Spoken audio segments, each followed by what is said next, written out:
Hey everyone, welcome back to the session.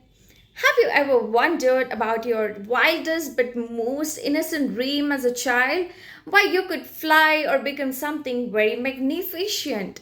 In this poem, To the Food from its Child, written by Nobel Prize awardee Pablo Neruda, has said about how the transition of a child's food to adult's food take place. The poem is divided into four sections: childhood, experiencing reality, maturity, and death.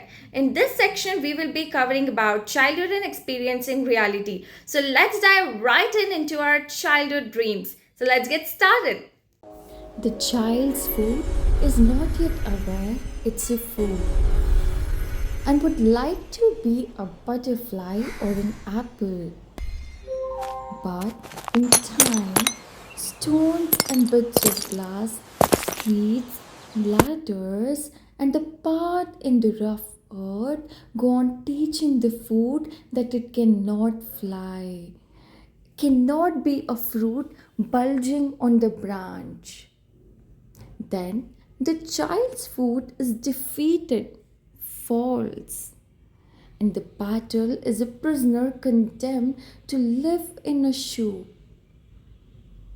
Bit by bit, in that dark, it grows to know the world in its own way, out of the touch with its fellow enclosed, feeling out life like a blind man.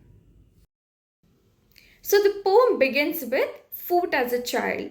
So the child is very innocent, ignorant, and full of dreams. The child's food is not aware that it's a food and it dreams about unlimited possibilities. It thinks that it wants to be a butterfly or an apple. So this is a central metaphor where butterfly means flight or freedom and apple represents naturalness or fruitfulness of nature. So this is also a way of telling how optimistic a view of a child is, how optimistic a child can be about the dreams. So now let's come to the second stage, which is experiencing the harsh reality. So now the child is aware that it cannot dream about being an apple or a butterfly.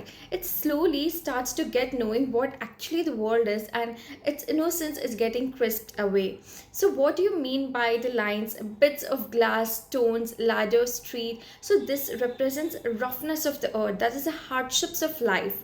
So now the child understands that the child has limitations and it cannot be a fruit bulging on the branch of a tree. So it is condemned to live its battle like a prisoner. So now the shoe represents a prison and food represents child, which means that it is now condemned to live as per the societal norms, as per what society tells, rules, restrictions, or norms conveyed to him by the society, and keep moving. Bit by bit in that dark, it grows to know the world in its own way, out of touch with its fellow enclosed, feeling out life like a blind man. So, what does this mean? Bit by bit in the dark means now it's living like a prison in the shoe. It is trying to understand or form opinions of what society is teaching him.